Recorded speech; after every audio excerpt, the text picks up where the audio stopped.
မင်္ဂလာပါမိတ်ဆွေများရှင်ဒီနေ့ရောတနေ့တာဖြတ်တန်းဖို့အားရင်ပြည့်နဲ့နှုတ်ထလာခဲ့ကြပြီလားတနေ့တာတိုင်းကိုအားရင်ပြည့်နဲ့ပျော်ရွှင်စွာဖြတ်တန်းနိုင်ကြပါစေရှင်ဒီနေ့အတွက်ကျွန်မဖတ်ပြပေးသွားမယ့်ခေါင်းစဉ်လေးတွေကတော့စာရေးဆရာလင်းအောင်စင်ရေးသားထားတဲ့ငါအတွက်ငါရှိတယ်ဆိုတဲ့စာအုပ်မှာကိုဖေးမဂုံယူပါဆိုတဲ့ခေါင်းစဉ်နဲ့ကျင့်တတ်စရာကောင်းတယ်ဆိုတဲ့ခေါင်းစဉ်လေးနှစ်ခုပဲဖြစ်ပါတယ်အားလုံးပဲနားဆင်ပေးကြပါအောင်နော်ကိုဖေးမဂုံယူပါတော်တော်အသုံးကြတာပဲအဖြစ်ကိုမရှိဘူးဘယ်တော့မှလူရဝင်မှာမဟုတ်ဘူးတခြားသူတွေစီကနေအဲ့ဒီလိုမျိုးအပြောခံခဲ့ရဘူးပါသလားများသောအားဖြင့်အပြောခံခဲ့ကြရပါလိမ့်မယ်ကျွန်တော်လည်းကြုံမှုပါတယ်အဲ့ဒီလိုအပြောခံရတဲ့အခါစိတ်ထဲမှာပြောတဲ့သူကိုမကြေမနက်ဖြစ်ရတယ်ဒေါသတနုံနုံဖြစ်ရတယ်အဲ့ဒါကြီးကစားတဲ့နေရာအိတ်တဲ့နေရာအထိလိုက်ခံစားပြီးဒုက္ခပေးပါတယ်ဒါပေမဲ့အဲ့ဒါကအချိန်တန်ရင်ဒေါသပြေပြောက်ပြီးမိပြောက်သွားနိုင်ပါတယ်အဲ့ဒီစကားတွေကလည်းကိုယ့်ကိုတွန်းအားပေးကြိုးစားစေနိုင်ပါတယ်ကိုကြိုးစားပြနိုင်တဲ့အခါလှုပ်ပြနိုင်တဲ့အခါမျိုးတွေမှာအောင်နိုင်သူအဖြစ်အဲ့ဒီစကားတွေကိုချစ်ဖြတ်နိုင်ပါတယ်ငါဘရောမှအသုံးချမှာလည်းမဟုတ်ဘူးငါပုံစံနဲ့ဖြစ်လာမှာလည်းမဟုတ်ဘူးငါကအသုံးမကျတာပါအဲ့ဒီလိုကိုအပြစ်တင်ပြီးကိုဖြစ်သူမှုကိုလက်မခံနိုင်တဲ့စိတ်မျိုးရှိနေပြီဆိုရင်တော့ဘာကိုမှမေ့သွားမှာမဟုတ်ပါဘူးအဲ့ဒီအတွေးကြံကကိုဒုက္ခပေးနေရောမှာပါပဲငါလှုပ်လဲဖြစ်မှာမဟုတ်ဘူးငါလှုပ်လဲလူရဝင်တာမဟုတ်ဘူးဆိုတဲ့အပြင်းစိတ်အညံ့စိတ်နဲ့ကိုအပြစ်တင်တတ်တဲ့စိတ်မျိုးဟာအချိန်တိုင်းကိုဖိစီးနေတဲ့အခါဘာမှကိုဖြစ်လာမှာမဟုတ်ပါဘူးကိုစိတ်ကကိုတတ်နေတော့မှာပါပဲတခြားသူကမဟုတ်ပဲကိုစိတ်ထဲမှာအဲ့လိုကိုအပြစ်တင်တတ်တဲ့စိတ်မျိုးဝင်နေပြီဆိုရင်တော့မောင်းထုတ်ရပါတော့မယ်ဘာဖြစ်လို့လဲဆိုတော့ကိုအောင်မြင်ပျော်ရွှင်တဲ့သူဖြစ်ဖို့ကြိုးစားရမှာမို့လို့ပါကိုအပြစ်မတင်တတ်ပဲဖေးမဂုဏ်ယူတတ်တဲ့စိတ်မျိုးမွေးတဲ့အခါဘာရလဲဆိုရင်အဆဆရရအောင်မြင်ပျော်ရွှင်စေရတာမို့လို့ပါငါကယူဆိုးလိုက်တာဘယ်ပွဲမှမတူဘူးအဲ့လိုကိုဖြစ်သူမှုကိုအပြစ်တင်တတ်တဲ့စိတ်ထက်ငါယုတ်ကမလှပေမဲ့တသက်ရဲ့နေတတ်တယ်ဆိုတဲ့ကိုယုံကြည်မှုအပြည့် confidence ရှိနဲ့ကိုဖေးမဂုဏ်ယူတတ်ရင်ပျော်ရွှင်အောင်မြင်ပါပါကိုလုပ်နေတဲ့အလုပ်တစ်ခုကြာရှုံးသွားတယ်ဆိုပါစို့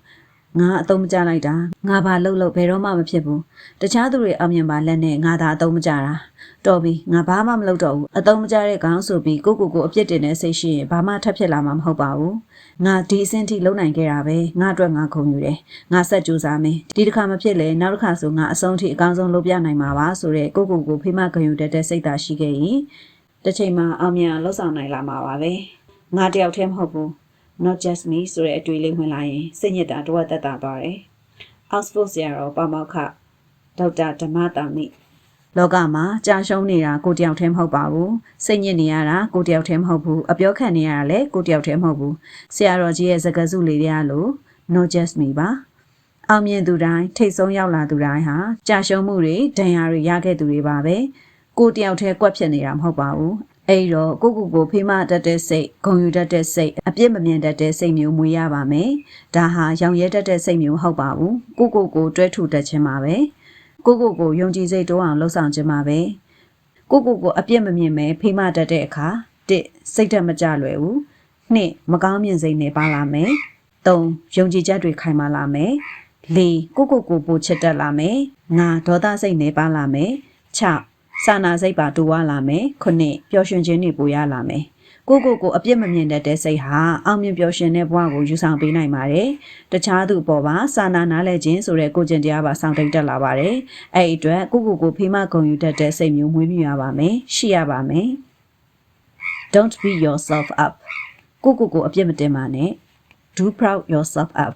ကိုဂုဏ်ယူပါကိုအပြစ်မတင်ပဲဖေးမပြင်ဆင်ပြီးဂုဏ်ယူတတ်တဲ့အခါအောင်မြင်ပျော်ရွှင်ရမှာမလွဲပါပဲတိမ်တွေလှတာကိုခံစားတတ်သလိုကိုယ်စိတ်သဘောထားလှတာကိုလည်းခံစားတတ်ရင်ပိုပြီးပျော်ရွှင်ရပါတယ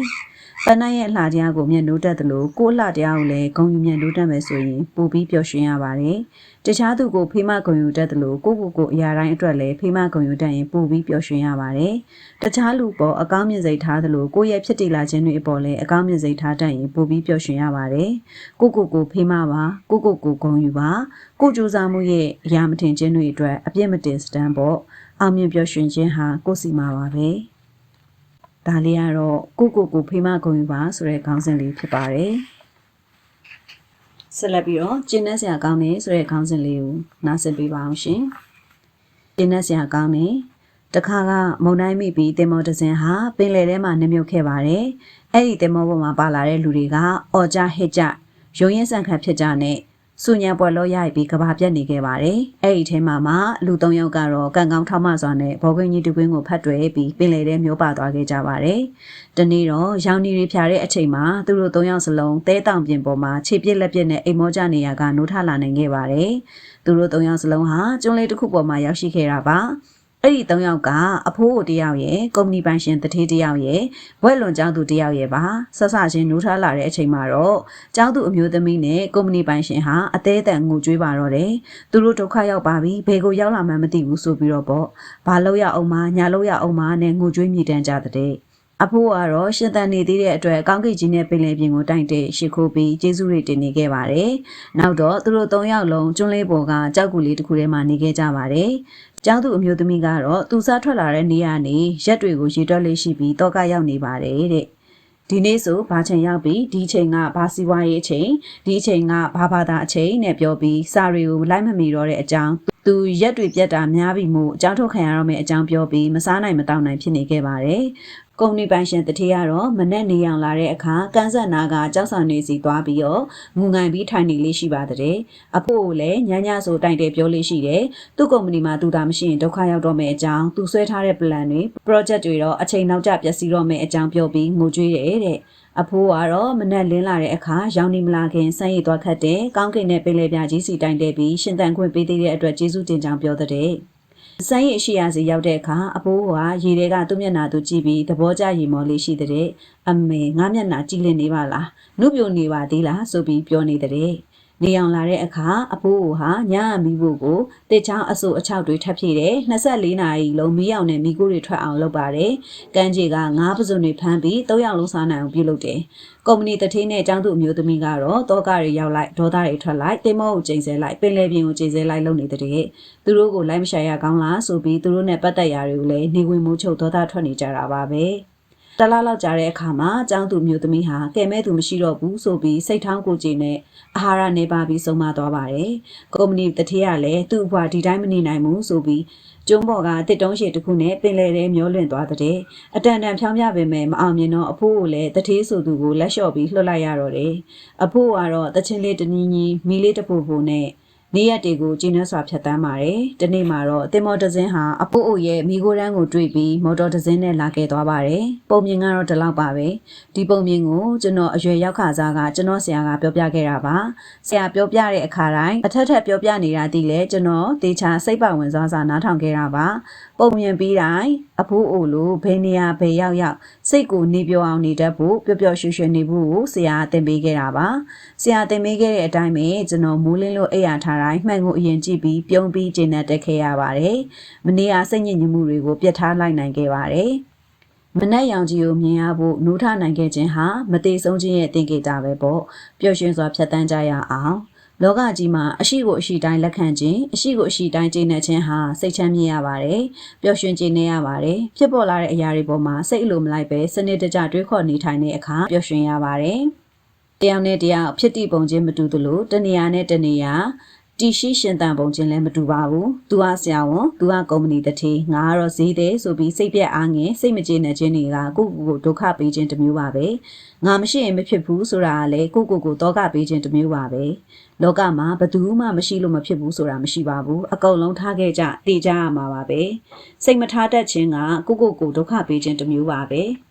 ကိုယ့်ရဲ့ဖြစ်တည်မှုအတွက်ကိုယ့်ဘာသာကျေနပ်တဲ့အခါပြောစရာကောင်းပါတယ်ကိုယ့်ရဲ့ကြိုးစားခြင်းအတွက်ရရှိလာတဲ့ဘယ်အသီးအပွင့်မျိုးမဆိုကျေနပ်လက်ခံတဲ့အခါပျော်ရွှင်ဝမ်းသာရပါတယ်။ကိုယ့်ရဲ့အရှိတရားအတွက်ကိုယ့်ဘာသာလက်ခံရတဲ့အခါကျေနပ်တဲ့အခါပျော်ရွှင်စရာအလွန်ကောင်းပါတယ်။ကိုယ့်ကိုယ်သူများနဲ့မရှင်တော့ပဲကိုယ့်ကိုယ်အကောင်းဆုံးကြိုးစားနေထိုင်တဲ့အခါစိတ်ပျော်ရွှင်အေးမြပါတယ်။ကိုယ့်စီကိုရောက်လာတဲ့အရာတိုင်းကိုစိတ်မကျေနပ်မှုတွေနဲ့တွန်းထုတ်တဲ့အခါအသက်တူရပါလိမ့်မယ်။ကိုယ့်စီကိုရောက်လာတဲ့အရာတိုင်းကိုစိတ်ကိုအကောင်းဆုံးအသင့်ပြင်ပြီးစီမံခန့်ခွဲတဲ့အခါကျေနပ်စရာကောင်းပါတယ်။ငါယုတ်ကဆိုးလို့မနှက်ခင်းမှန်ကြည့်ပြီးမရည်ကျင်ပါဘူးလို့ပြောရင်ဒါဟာကိုယ့်ရဲ့အရှိတရားကိုလက်မခံတဲ့မကျေနပ်နိုင်သေးတာပါပဲ။အဲဒီလိုကိုယ့်ရဲ့အရှိတရားကိုတော့လက်မခံမနှိမ့်ညွတ်နိုင်တဲ့အခါစိတ်ပျော်ရွှင်စရာကောင်းနေအောင်မှာမဟုတ်ပါဘူး။